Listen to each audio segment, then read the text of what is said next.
Kelihatannya puasa semua nih. Tidak terasa kita puasa tinggal 30 hari lagi. Sekali lagi ya, di hari pertama biar lebih semangat lagi. Assalamualaikum warahmatullahi wabarakatuh.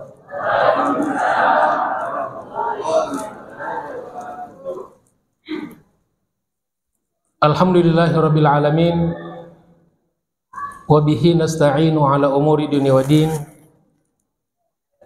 Allahumma salli ala sayyidina Muhammad wa ala ali sayyidina Muhammad.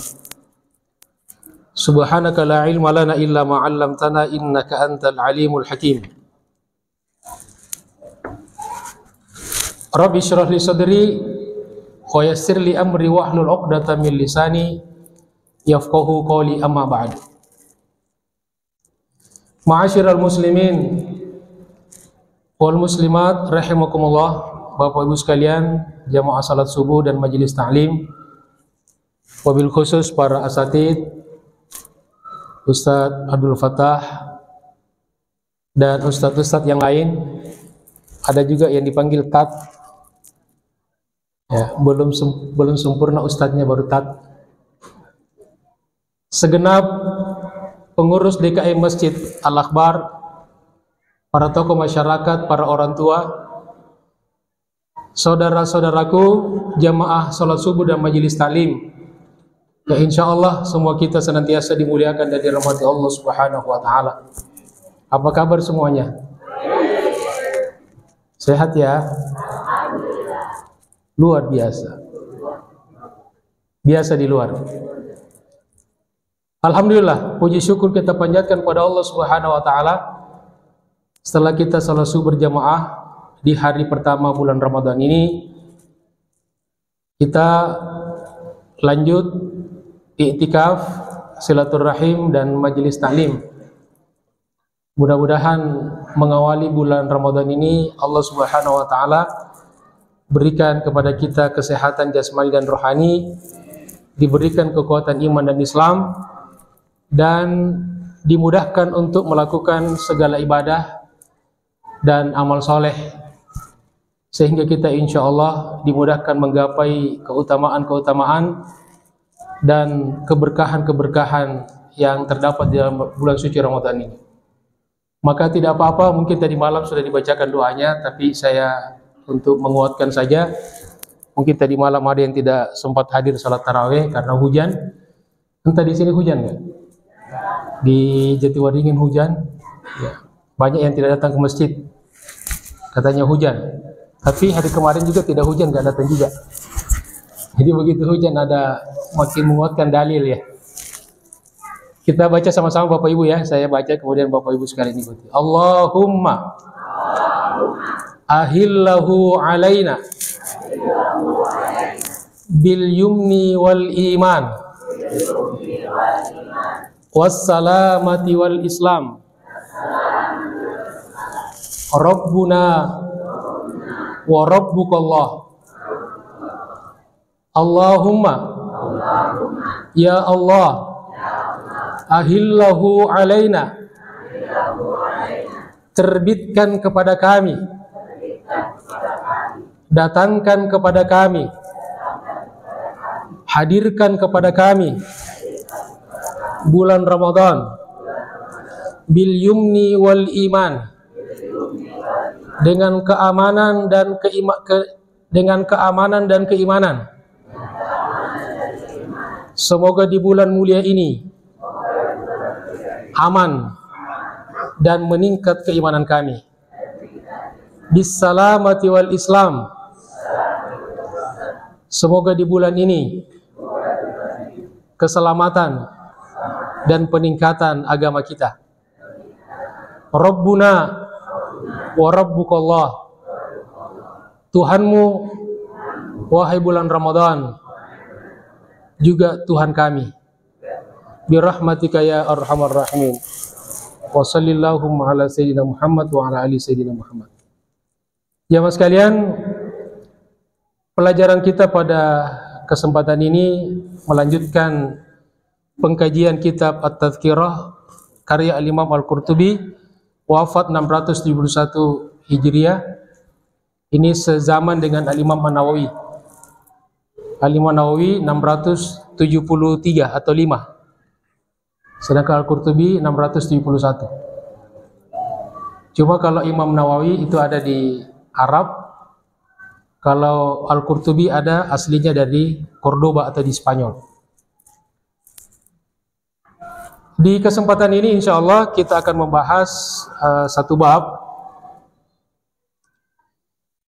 ma yattabi'ul mayyit ilal qabri. Apa yang mengikuti mayit, orang yang meninggal, ilal qabri, ke kuburan, wa ma yarji'u, dan apa-apa yang pulang, ba'da dafnihi, setelah dimakamkan, wa ma yabqa ma'ahu fil qabri, dan apa yang menetap menemaninya di alam kubur. Di sini saya coba tuliskan di laptop untuk memudahkan. Tadinya ingin biar jamaah bisa ikut menyimak,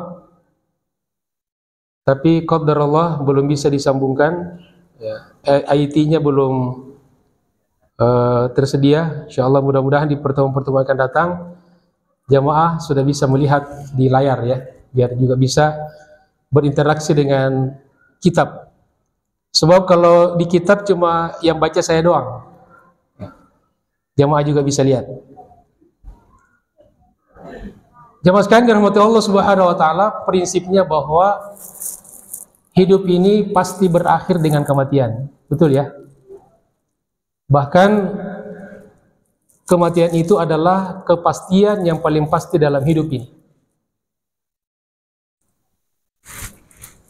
Di surat Al-Imran 185, ayatnya kita sudah hafal semuanya. A'udzubillahi minasyaitonirrajim. Kullu nafsin dha'iqatul maut. Setiap yang bernyawa, setiap yang memiliki jiwa, pasti akan merasakan kematian. Bukan sekedar mengalami, tapi merasakan kematian. Maka kata ulama, kematian itu ada rasanya. Cuma masalahnya kita tidak bisa request rasa. Kalau minuman kita bisa rasa stroberi, rasa melon gitu kan. Nah yang jelas sakaratul maut itu sakit. Maka kita minta, diajarkan oleh Rasulullah SAW, minta kepada Allah diringankan, bukan ditiadakan ya. Karena tidak mungkin ditiadakan, karena baginda Rasulullah SAW pun mengalaminya. Maka doanya, Allahumma hawwin alaina fi sakaratul maut. Ya Allah, ringankan bagi kami melalui saat-saat sakaratul maut. Amin ya rabbal alamin. Jemaah sekalian, secara umum ada 3 hal yang dimiliki manusia dalam hidup ini yang kita bisa dikatakan memiliki, walaupun hakikatnya juga tidak memiliki kan, paling tidak dalam konteks bahasa dunia. Yang pertama yaitu keluarga, ya kan, kita punya keluarga. Sekecil apapun keluarga itu, paling tidak suami istri, anak-anak. Yang kedua kita punya harta, sekecil apapun harta yang kita miliki. Dan yang ketiga adalah amal. Kita punya amal, sekecil apapun, sesederhana apapun amal yang kita persembahkan, selama kita hidup pasti punya amal. Kalau bukan amal baik, amal buruk, pasti kita beramal. Bagaimana ketiga hal tersebut setelah seseorang telah wafat? Maka tema ini akan membahas. Di sini jamaah sekalian, di kitab ini ada 4 riwayat yang kita akan jelaskan, ditambah dengan 2 kisah. Mau riwayat dulu apa kisah dulu? Riwayat dulu ya. Baik, kita mulai dengan riwayat yang pertama, yaitu sebuah hadis riwayat Imam Muslim dalam bab Az-Zuhud, hadis nomor 5. Rasulullah SAW bersabda, yattabi'ul mayyita thalathun. Ikut mayit ada 3. Jadi yang akan mengikuti mayit, jenazah itu kalau sudah mati ada 3. Ikut ke pekuburannya ya. Yarji'u ithnani, dari 3 itu akan kembali lagi 2. Wa yabqa wahidun, dan menetap 1. Menetap di kuburan, tidak pulang-pulang lagi.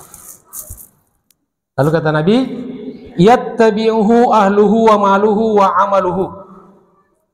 Yang ikut itu adalah pertama keluarganya. Jadi kalau orang mati dibawa ke pekuburan, ya pasti keluarganya ikut kan? Ikut mengantar. Kalau yang meninggal istri, suaminya, atau sebaliknya, anaknya, orang tuanya, saudaranya, ya kan, kakak-kakaknya, ponakannya, pamannya, itu maksudnya keluarga. Ikut. Kalaupun tidak semua, paling tidak ada perwakilan. Masa keluarga nggak ikut? Ya, tega amat ya. Yang kedua, maluhu, hartanya. Harta kita ikut. Mungkin ada kendaraan, ya kan? Kendaraan mewah atau kendaraan yang tidak mewah, atau adalah motor atau apapun harta dari orang meninggal itu atau keluarga orang meninggal itu. Ikut. Yang kedua, amaluhu, amal-amalnya, sholatnya, zakatnya, puasanya, sodakohnya, bakti kepada kedua orang tuanya, dan amal-amal yang lainnya, termasuk amal-amal buruknya.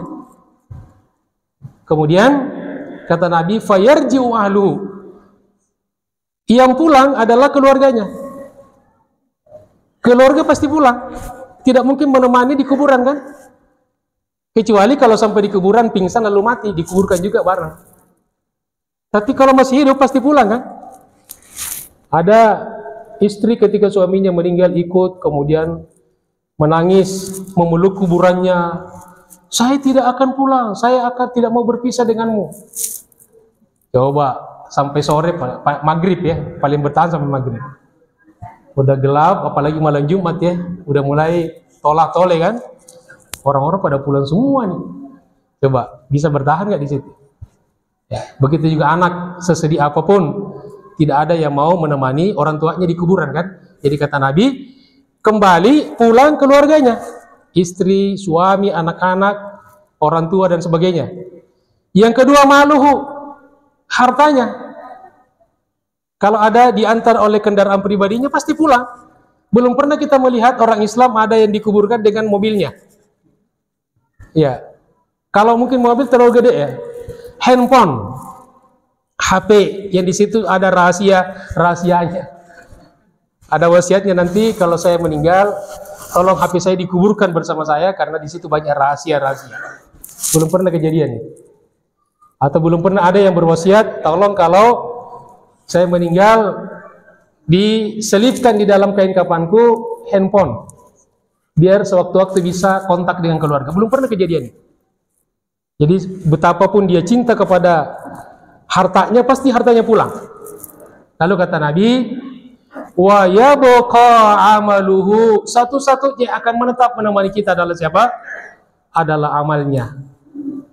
Apakah itu amal baik atau amal buruk? Maka beruntunglah orang-orang yang insya Allah ditemani oleh amal-amal baiknya, oleh pahala ibadah-ibadahnya selama hidupnya. Insya Allah. Jamaah sekalian dirahmati Allah Subhanahu wa taala. Itu riwayat yang pertama. Riwayat yang kedua, hadis riwayat Abu Nuaim dalam kitab Hilyatul Auliya jilid 2 halaman 344. Rasulullah SAW bersabda, sab'ah apa artinya Bapak Ibu? 7 ya. Ada 7 hal yujrillahu ta'ala ajrahum, yang Allah Subhanahu wa ta'ala akan menjalankan, akan mengalirkan pahalanya lil abdi, kepada seorang hamba, ba'da mautihi, setelah matinya, wa huwa fi qabrihi, dan dia sudah di alam kuburnya. Jadi ada 7 hal, kata Nabi, yang Allah Subhanahu wa ta'ala akan mengalirkan pahala 7 hal itu kepada seseorang yang sudah wafat, tentu yang melakukannya ketika dia sudah di alam kuburnya. Jadi pertama, ini menunjukkan bahwa setelah kita meninggal dunia itu bukan berarti terputus segala-galanya. Jadi bukan berarti pahala untuk kita itu sudah terputus. Jadi ternyata pahala itu kita dapatkan bukan hanya ketika kita masih hidup, tapi setelah kita wafat masih mungkin kan ada aliran pahala ke alam kubur kita. Jadi ibarat orang yang berdagang, ya kan? Dia sudah tidak berdagang tapi perusahaannya masih berjalan. Maka meskipun dia tidak bekerja, tapi keuntungan dari perusahaan yang dia rintis itu masih berjalan terus, mengalir terus. Kira-kira seperti itu analoginya. Ya, banyak orang kita lihat kok santai banget, dia nggak kerja. Jangan lupa dia punya perusahaan. Seperti ada di teman-teman kita di Jamaah Tabligh, ada yang suka khuruj, ada yang 40 hari, 3 bulan, ada yang sampai setahun. Ya, sampai ke luar negeri. Ada yang bilang, ada yang nyinyir, loh mereka itu dapat uang menafkahi keluarganya dari mana? Jangan lupa, di antara mereka itu banyak yang pengusaha-pengusaha yang dia di perjalanannya mengontrol perusahaannya. Jadi dia tidak kerja tapi perusahaannya bekerja. Dia bukan lagi cari duit, tapi duit yang mencari dia. Nah, seperti ini juga orang-orang yang mungkin sudah meninggal dunia tapi pahalanya terus mengalir sederas air zam-zam ke alam kuburnya. Lalu kata Nabi, apa saja 7 hal itu? Yang pertama, man 'allama ilman, orang yang mengajarkan satu ilmu yang bermanfaat. Nah, ini pentingnya, keutamaannya menjadi seorang pengajar, guru. Ya, tetapi untuk kita bisa mengajarkan satu ilmu tidak harus menjadi guru kan, sebagai profesi. Tapi kita orang tua juga sebagai guru. Orang tua itu muallim. Bahkan kita mendapatkan ilmu yang sangat basic dari orang tua kita, dari ibu kita kan. Makanya dikatakan ibu itu adalah al-madrasatul ula, sekolah perdana kita. Sekolah kita yang pertama bukan TK, bukan PAUD atau BUUD, bukan. Bukan juga SD, SMP, bukan, tapi adalah ibu kita. Makanya kalau ibunya soleha, insya Allah besar kemungkinan anaknya bisa jadi soleh dan soleha. Ya, karena itu pasti akan mempengaruhi. Makanya adik-adikku, anak-anakku yang belum menikah, maka carilah calon ibu yang soleha. Karena kita bukan hanya berpikir untuk kita, ya, sebagai mendapatkan menantu, tapi kita juga memikirkan bagaimana mendapatkan suami atau istri bagi anak-anak kita untuk masa depannya. Semoga para jomblo ini insya Allah mendapatkan jodoh yang terbaik dunia akhirat. Amin ya rabbal alamin. Yang aminnya yang mudah-mudah aja ya. Itu yang pertama ya. Jadi jangan pernah pelit Bapak Ibu sekalian kalau ada orang bertanya kepada kita untuk mengajarkan satu ilmu, ya, tapi jangan sok tahu. Jangan kayak sebagian orang di seberang sana, ada yang baru ikut pengajian 2 bulan sudah berani membid'ahkan orang lain. Ya, ini bid'ah, ini sesat, ini musyrik. Jangan. Itu domainnya para ulama. Nah, kita ini ikut saja sama guru-guru kita. Insya Allah. Yang kedua kata Nabi, au ajra nahran, pahala yang akan terus mengalir kepada kita meskipun kita sudah wafat. Kata Nabi yang kedua adalah ajra nahran, orang yang ketika hidupnya mengalirkan sungai, menjaga sungai, saluran air, bukan membangun sungai ya. Seperti ada kampanye bupati di salah satu daerah, dia kampanye dengan semangatnya, dia pidato, dia bilang, kalau saya jadi bupati saya akan bangun sungai sebanyak-banyaknya. Dicolek sama ajudannya, Pak, di sini nggak ada, maaf, kita akan membangun jembatan sebanyak-banyaknya. Dicolek sama ajudannya, Pak, di sini nggak ada sungai. Kalau begitu kita akan membangun sungai sebanyak-banyaknya. Gila itu orang. Karena sudah kadang semangat ya. Jadi pemimpin juga harus realistis.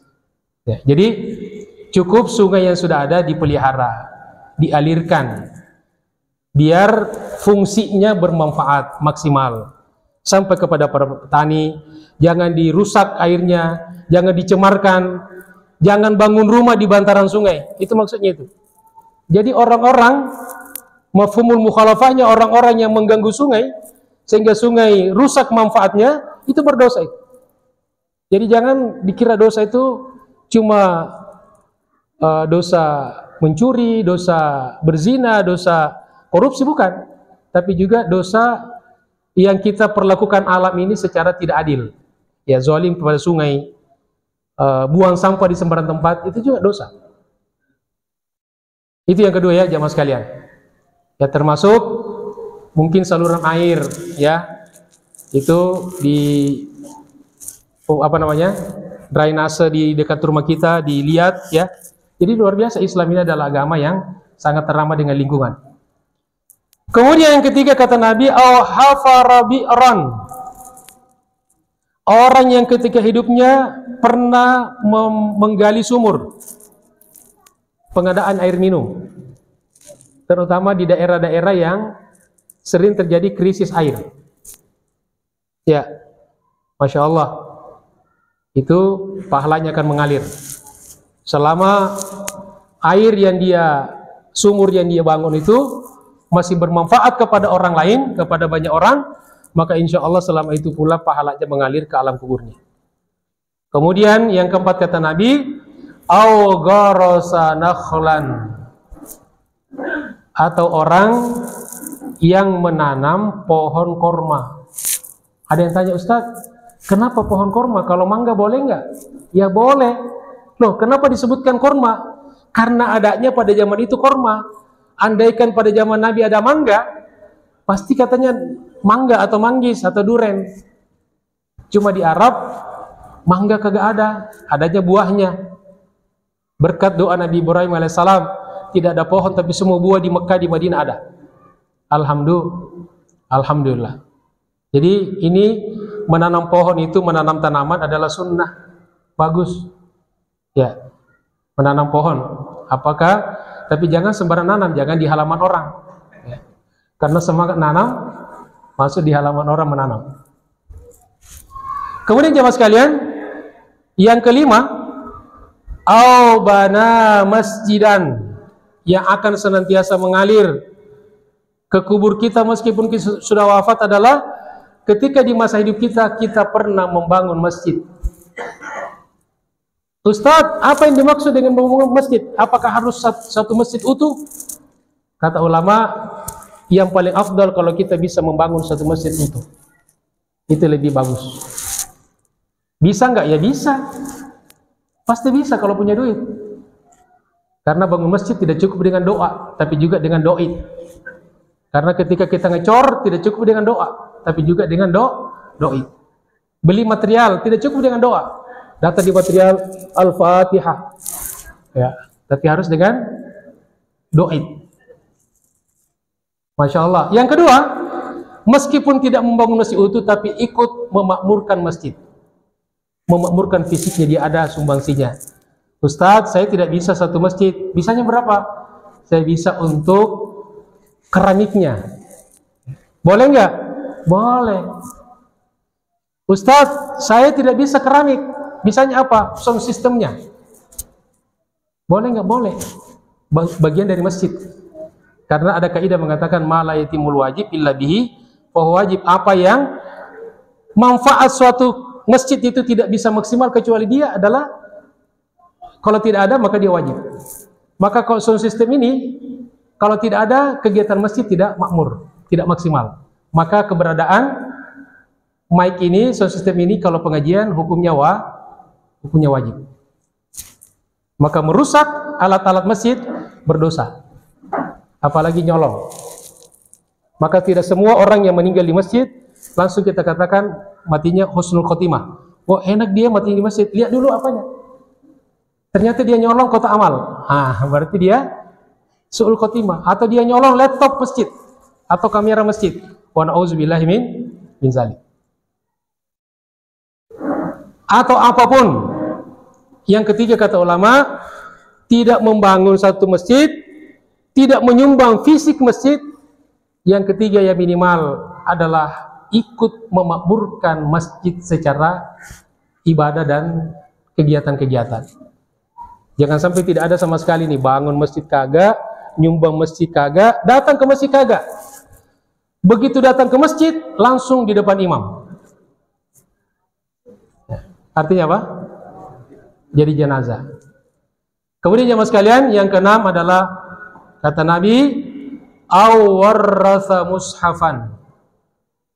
Orang yang ketika hidupnya mewariskan mushaf. Apa artinya mewariskan mushaf? Mewakafkan mushaf. Dan mushaf itu dibaca orang banyak. Jadi setiap ini mushaf-mushaf ini yang ada di masjid, ketika dibaca oleh orang, maka orang yang mewakafkan itu juga mendapatkan aliran pahala di masa hidupnya dan juga setelah dia wafat. Maka semua orang, kata ulama, dikiaskan apapun alat-alat di masjid yang bermanfaat bagi jamaah, maka itu bisa disamakan dengan mushaf. Misalnya ada buku, atau di sini di mana parfumnya? Udah pindah ya? Di sini dulu saya lihat ada parfum, jadi masuk ya parfum. Tapi jangan masuk pakai parfum kemudian pulang, jangan. Atau masuk pakai parfum lalu dimasukin di kantong, jangan. Itu wakaf untuk masjid atau mukena, ya, atau sendal, atau bakiak dan sebagainya. Insya Allah kadang-kadang hal-hal yang sederhana kelihatannya, tetapi pahalanya di sisi Allah Subhanahu Wa Taala luar biasa. Kemudian yang terakhir, yang ketujuh, kata Nabi, au taraka waladan. Di riwayat Imam Muslim, au waladan sholihan yastaghfiru lahu ba'da mautihi. Atau meninggalkan anak keturunan yang soleh yang senantiasa mohon ampun kepada Allah Subhanahu Wa Taala untuk orang tuanya setelah dia wafat. Nah, kata ulama, ini dalil keutamaan punya banyak anak. Jadi yang masih muda, anaknya masih sedikit, ayo bikin. Biar apa jemaah sekalian? Biar banyak yang mendoakan kita kalau kita sudah meninggal. Jadi jangan biar anak saya banyak yang kaya raya gitu kan. Ya itu juga nggak apa-apa. Tapi yang terpenting adalah jangka panjangnya, biar banyak keturunan kita yang mendoakan kita. Jadi semakin banyak anak cucu, kita harapkan nanti ingat kepada kita dan mendoakan kita ketika kita di alam kubur. Dan kata ulama, ini juga dalil bahwa bukan sekadar kita memperbanyak anak, tapi juga mendidik anak. Karena anak soleh itu tidak datang secara keturunan, tidak. Tidak orang tuanya soleh, otomatis anaknya soleh, enggak. Tapi soleh itu adalah sebuah usaha, kesolehan itu. Diusahakan saja belum tentu soleh. Karena kita harapkan doa-doanya, walaupun kata ulama, kalau kita tidak berharap doa dari anak biologis kita, karena kalau ini hanya berlaku pada orang yang punya anak biologis, kasihan orang-orang yang tidak punya anak. Dan Allah takdirkan ada orang yang punya anak, ada orang yang tidak punya anak. Bagaimana dengan orang yang tidak punya anak? Apakah setelah mati dia tidak punya anak yang mendoakannya? Bagaimana dia dalam kuburnya? Maka kata ulama, Nabi tidak mengatakan waladuhu, tapi waladan, anak siapa saja. Jadi tidak harus anak biologisnya, tapi juga bisa anak orang lain, tetapi dia yang menyantuninya, dia yang memberikannya beasiswa, dia yang menyekolahkannya di pesantren, sehingga besar menjadi anak yang soleh, yang soleha, dan yang terpenting bisa berdoa dan mendoakan bapaknya atau bapak angkatnya setelah dia sudah wafat. Insya Allah. Jamaah sekalian dirahmati Allah Subhanahu wa taala. Bapak Ibu yang saya hormati. Kita lanjut ke riwayat yang ketiga. Hadis Ibnu Majah. Rasulullah SAW bersabda, "Mimma yalhaqu al-mu'mina," di antara yang ikut menyusul orang beriman, min amalihi, dari amalnya, wa hasanatihi, dan kebaikan-kebaikannya. Maksudnya setelah meninggal dunia. Jadi dia ikut menyusul ke alam kuburnya, bahkan sampai di akhirat. Apa itu? Shadaqatun, satu sedekah. Sedekah di sini maksudnya sedekah dalam konteks harta, materi. Karena sedekah maknanya juga luas. Ada sedekah berupa selain harta, ya mungkin tenaga. Ada orang bangun masjid, kemudian kita datang menyumbangkan kemampuan kita, tenaga kita, itu juga sedekah. Ya. Ada juga sedekah cuma senyum. Orang ngecor di depan itu kan, saya lihat dia di situ berdiri senyum. Loh, kenapa senyum? Saya sedekah. Ya. Jadi jangan senyum doang. Ikut bantu. Ya, ikut bantu orang yang bekerja. Jadi sedekah senyum itu kalau kita ketemuan dengan orang. Jadi jangan cemberut, jangan menampakkan wajah yang marah, tapi senyum. Nah, ketika itulah senyum itu bernilai sebagai sedekah. Nah, tapi yang dimaksud di sini adalah sedekah dalam bentuk materi, berupa harta. Jadi kata Nabi, yaitu sedekah akhrajaha, yang dia keluarkan, min malihi, dari hartanya, fi sihhatihi, ketika dia sehat. Artinya ketika dia hidup. Maka insya Allah kalau dia ikhlas, syarat dan ketentuan berlaku, maka setiap sedekah itu pahalanya akan senantiasa mengalir kepada orang yang bersedekah. Jamaah sekalian yang dirahmati dan dimuliakan Allah Subhanahu wa taala. Lanjut. Jadi hari ini tidak usah nunggu snack ya, karena memang tidak ada. Jadi tidak ada yang dikhawatirkan dingin ya. Kalau di hari-hari sebelumnya takut minumannya dingin, takut gorengannya keras gitu kan, jadi sayang. Riwayat yang keberapa Bapak Ibu? Yang keberapa sekarang? Halo? Ibu masih fokus, Bu? Ya, yang baca Quran bisa diberhentikan dulu baca Qurannya. Kita fokus dulu talabul ilmi. Insyaallah talabul ilmi tidak kalah dengan tilawatul Quran, apalagi di majelis ta'lim. Sama sekalian. Hadis riwayat Al-Qurtubi. Kata Nabi, "Innaka la tatasaddaqu." Sesungguhnya engkau benar-benar bersedekah an mayyitika, untuk orang yang meninggal di antara kalian. Jadi mayit kita. Nah, ini menunjukkan bahwa sedekah untuk orang meninggal dunia itu dianjurkan. Ya. Makanya orang-orang sering mengatakan tahlil itu bid'ah karena Nabi tidak pernah melakukan. Siapa bilang? Siapa bilang Nabi nggak pernah melakukan? Memang istilah tahlil memang tidak ada pada zaman Nabi. Tapi kita lihat isinya tahlil apa? Tahlil itu isinya baca Quran, mendoakan orang meninggal dunia. Semua ajaran Rasulullah. Baca Quran di kuburan, semua ajaran Rasulullah. Umar bin Khattab berwasiat kan di pertemuan lalu, kalau saya meninggal dunia, bacakan Quran di kuburanku, di bagian kepalaku Al-Fatihah, dan 3 ayat di akhir surah Al-Baqarah.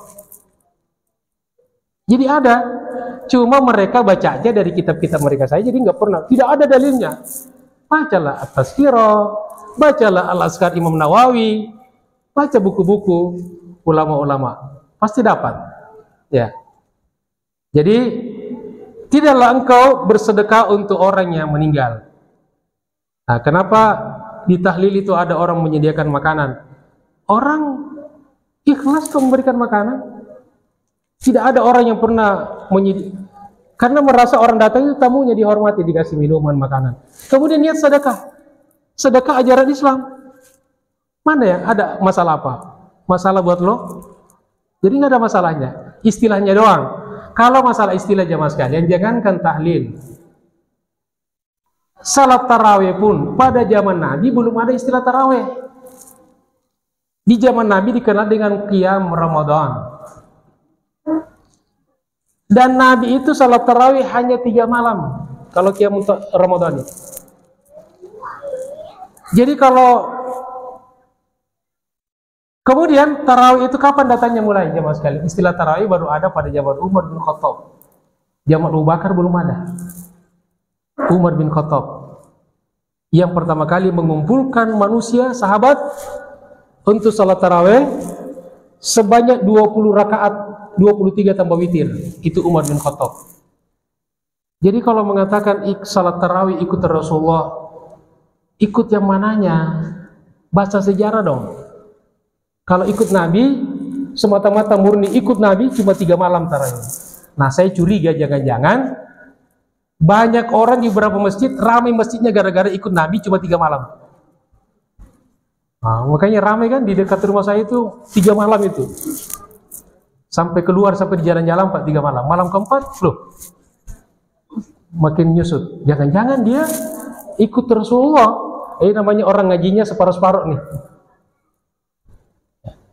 Jadi kata Nabi, sesungguhnya engkau benar-benar bersedekah untuk orang yang meninggal kamu.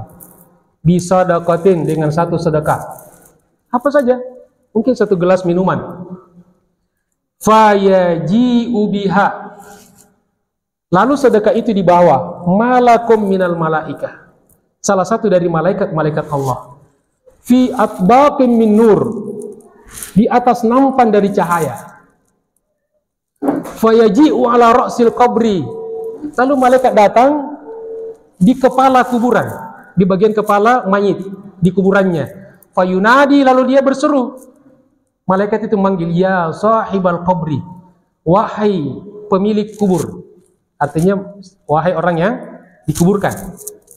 Al-gharib, yang asing. Yang asing. Ahluka, keluargamu. Qad ahdau ilaika, telah menghadiahkan kepadamu hadhil hadiah, hadiah ini, yaitu sedekah. Faqbalha, maka terimalah. Coba datang malaikat, wahai orang yang meninggal, ini ada sedekah hadiah oleh keluargamu. Kalau keluarga kita ingat, mau dibawa malaikat, kalau ikhlas dibawa malaikat, disampaikan ini hadiah dari keluargamu yang masih ingat, terimalah. Qala, lalu Nabi berkata, fatadkhulu ilaihi fi qabrihi, sedekah itu masuk ke dalam kuburnya, wa yufsahu lahu, dan dilapangkan kuburnya, wa yunawwaru lahu, dan diterangi kuburnya, fihi, di dalam kuburnya. Fayaqulu, lalu jenazah itu berkata, ngomong dalam konteks alam kuburnya, Allahu yujzika anni, Allahu yujzika an ahli, semoga Allah membalasmu, semoga Allah membalas keluargaku khairal jaza, dengan sebaik-baik balasan. Kalau Nabi berkata, fayaqulu lahu jaru dzalikal qabri, lalu ngomonglah tetangga kuburan. Jadi ini juga menunjukkan jemaah sekalian bahwa di alam kubur itu masih ada juga interaksi dengan mereka. Ya, tentu kita nggak lihat kan. Jadi berkatalah, komenlah tetangga di sebelah kuburannya itu. Apa katanya? Ana lam ukhlif waladan. Saya tidak meninggalkan seorang anak. Wala ahadan. Saya juga tidak meninggalkan seseorang siapapun. Tidak ada keluarga, tidak ada murid, tidak ada kenalan, tidak ada sahabat. Yadhkuruni bisya'in, yang ingat aku tentang sesuatu sedekah atau doa.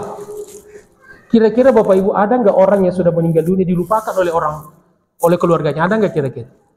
Ada.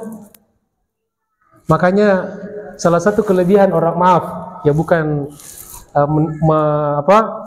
meninggikan atau masuk pada ranah suku, tapi salah satu tradisi baik orang Betawi yang saya lihat itu ada istilah nyekar ya kalau menjelang bulan Ramadan ya, dan saya kira di daerah-daerah lain juga ada. Nah ini paling tidak minimal.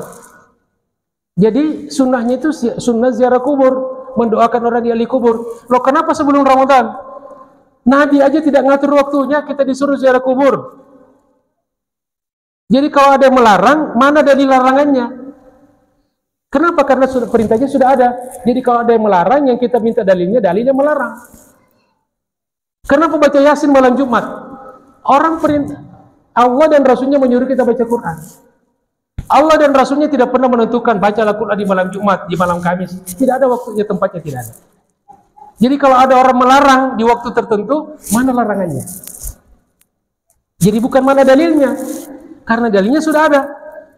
Iqra'ul Quran, bacalah Al-Quran. Mau Yasin Quran enggak? Fatihah Al-Quran enggak? Al-Baqarah Quran enggak? Semua yang Quran boleh kita baca. Hari apa saja. Saya mau Jumat hari enggak? Kamis hari enggak? Jadi enggak ada masalah. Nah, orang-orang yang mempermasalahkan ini kira-kira yang punya masalah. Kemudian jamaah sekalian, fahuwa mahmumun, maka tetangga kita di kuburan ketika kita sudah di alam kubur dan senantiasa mendapatkan kiriman-kiriman pahala tiap hari, bahkan tiap pada sholat ada doa masuk di alam kuburan kita dari anak-anak kita, dari sahabat kita yang baik, maka tetangga kita sedih yang tidak meninggalkan anak, tidak ada keluarganya, mahmumun, sedih. Wal akharu, sedangkan kuburan lain yang mendapatkan kiriman sedekah, farihun bis sedekah, mereka bergembira dengan kedatangan kiriman pahala. Ini pentingnya kita senantiasa berkirim pahala. Masuk masjid misalnya jamaah sekalian, salat subuh ketika masih sepi, masukkanlah 5.000, 10.000 di kotak amal. Ya Allah, sedekah ini saya niatkan untuk ibuku yang sudah wafat. Ya Allah, sedekah ini saya niatkan untuk bapakku yang sudah wafat. Insya Allah sampai di alam kuburnya. Insya Allah. Kemudian jamaah sekalian, di bagian terakhir ada kisah. Kisah pertama disebutkan Al-Qurtubi dalam At-Tazkirah halaman 56. Balagona anna ba'das sholihin, telah sampai kepada kami riwayat kisah bahwa sebagian orang-orang soleh. Nah, kalau sekelas Al-Qurtubi ini menyampaikan orang soleh benar, ini bukan namanya doang soleh. Orang-orang yang sudah divalidasi informasinya, sudah akurat, tidak sembarangan mengutip cerita-cerita. Bahwa sesungguhnya sebagian orang-orang soleh melihat di dalam tidurnya bermimpi melihat Rabi'atul Adawiyah. Ya, Rabi'atul Adawiyah ini seorang sufi wanita. Jadi sekarang ini ada juga ajaran yang aneh-aneh, tiba-tiba menyesatkan tasawuf, ilmu tasawuf. Padahal tradisi kita dari dulu, Ahlussunnah wal Jamaah itu kalau akidah Maturidiyah, Asy'ariyah mazhabnya, kalau fikih yang 4 mazhab itu Hanafiyah, Malikiyah, Syafi'iyah dan Hambaliyah atau Hanabilah. Kalau dalam akhlak tazkiyatun nafas namanya tasawuf. Tasawufnya Junaid al-Baghdadi dan Abu Hamid al-Ghazali.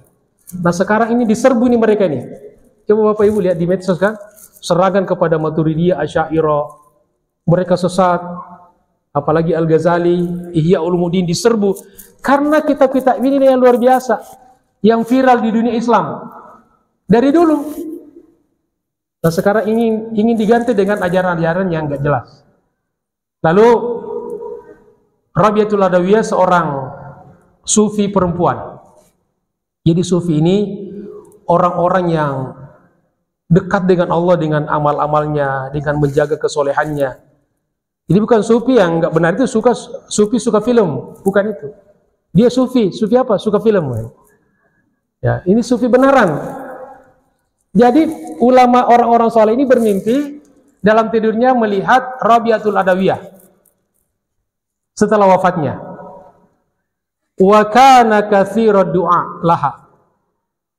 Dan orang ini selalu banyak mendoakan Rabi'atul Adawiyah. Jadi ini juga jamaah sekalian, kenapa para ulama-ulama kita dulu itu sangat diuntungkan setelah wafatnya. Imam Asy-Syafi'i itu sudah ada lebih 1000 tahun di alam kuburnya ya. Tapi selama 1000 tahun itu mengalir doa ke alam kuburnya. Ya, karena banyak muridnya, banyak orang-orang yang mendoakannya. Ya. Makanya Ahmad bin Hanbal itu kalau berdoa, ya Allah, Allahumma ghfirli wali Asy-Syafi'i. Ya Allah, ampuni saya dan Imam Syafi'i karena dia gurunya. Makanya Bapak Ibu jangan juga lupa mendoakan guru-gurunya. Insya Allah. Lalu mungkin karena dia murid dari Rabi'atul Adawiyah ini, dia banyak mendoakan dia. Faqalat lahu, lalu dia Rabi'atul Adawiyah berkata kepadanya, ini cerita mimpi ya.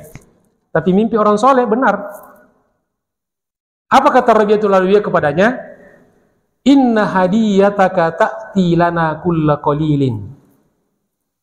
Sesungguhnya hadiahmu, kirimanmu datang kepada kami, sampai kepada kami setiap saat. Fi atbaqin min nur, dibawa dalam nampan dari cahaya. Alaiha manadil minal harir, dilapisi dengan lapisan apa manadil itu, kayak sapu tangan atau serampe, apa namanya itu, kayak taplak gitu kan, yang terbuat dari harir, itu adalah sutra. Wa hakadza du'aul mu'minin li ikhwanihim, dan demikianlah doa orang-orang beriman li ikhwanihim pada saudara-saudaranya al-mauta, orang-orang yang meninggal dunia. Fa yuqalu lahum, maka setiap kali kita doakan nih, apakah orang tua kita, saudara kita, atau siapapun orang beriman, kita doakan dia, maka disampaikan ke alam kuburnya, apa kata malaikat, hadhihi hadiyatu fulan, ini hadiahnya anakmu, hadiahnya bapakmu, hadiahnya orang tuamu, hadiahnya muridmu, dan seterusnya. Alhamdulillah. Kemudian kisah kedua yang terakhir jemaah sekalian, juga diceritakan oleh Al-Qurtubi dalam Tazkirah halaman 56. Qala ba'dus sholihin, berkata sebagian ulama orang-orang soleh, marartu ala maqbaratin kabiratin, saya suatu hari lewat di pekuburan yang besar. Katakanlah, anggaplah kebun nanas. Saya setiap Sabtu subuh kalau Al-Akbar lewat di kebun nanas. Sepi lagi. Kadang-kadang saya sendiri di mobil. Mobil saya kebetulan gede, kosong di belakang. Kalau lewat di situ sambil baca doa, Assalamualaikum ya ahlad diyar minal mu'mina wal muslimin wa inna insyaallahu bikum lahiqun. Assalamualaikum ya ahlal diyar minal mu'minina wal muslimin wa inna insyaallahu bikum lahiqun. Yaghfirullahu lana wa nas'alullaha lana wa lakumul afiyah. Saya tolak-tolak kanan kiri. Takutnya ada yang jawab. Waalaikumsalam. Jadi kata ulama ini, saya lewat di pekuburan yang besar. Faqara'tul Fatihah, lalu saya bacakan kepada ahli kubur itu surah Al-Fatihah. Karena sunnahnya, anjurannya Umar bin Khattab ya. Jadi membacakan Al-Fatihah kepada orang meninggal itu sunnah. Itu bukan bid'ah, bukan. Bid'ah itu yang menyalah-nyalahkan orang yang tidak mau baca Quran untuk orang meninggal. Jelas kok. Lalu dia baca Al-Fatihah. Wa qul huwallahu ahad. Lalu saya juga bacakan qul huwallahu ahad, surat Al-Ikhlas. Wal mu'awwidhataini. Qul a'udzu birabbil falaq, qul a'udzu birabbin nas. Jadi Al-Fatihah, Al-Ikhlas, Al-Falaq, dan An-Nas. 4. Salasa marrat, 3 kali. Summa ahdaituha ila amwatil muslimin. Kemudian saya hadiahkan kepada orang-orang mati Islam, orang Islam itu yang meninggal dunia, yang ada di alam kuburnya. Wa qultu li nafsi, lalu aku berkata dalam hatiku hal yasilu ila kulli wahidin minhum nasibu min dzalik? Kira-kira sampai enggak kepada setiap ahli kubur dapat bagian enggak? Ini kan cuma 4 surat nih. Kalau dianalogikan dengan dunia kan ngasihnya dikit, yang orangnya banyak. Kira-kira kebagian ke mereka itu? Tiba-tiba fa akhadhani sinatun min naum. Tiba-tiba saya ngantuk dan tertidur. Faraitu nuran minas sama. Tiba-tiba saya melihat cahaya dari langit. Tabaqal ard, seolah-olah menutupi bumi, menyelimuti bumi. Wa taqta'u minhu ala kulli qabrin syai'. Lalu saya lihat cahaya itu memberikan potongan-potongan cahaya, satu persatu diberikan ke alam kubur. Wa qailun yaqulu li, lalu ada suara saya dengar berkata, hadza thawabu qiraatika allati ahdaitaha lahum. Inilah pahala bacaan Qur'anmu yang kamu hadiahkan kepada ahli kubur semuanya.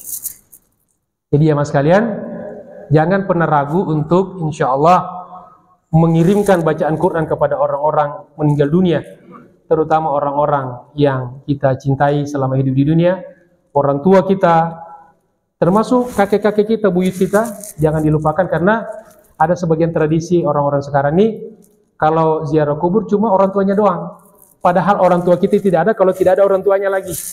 Maka datangilah, tapi paling tidak orang tua dan kakek kita dan keluarga kita yang sudah wafat. Mudah-mudahan insya Allah membahagiakan mereka di alam kuburnya.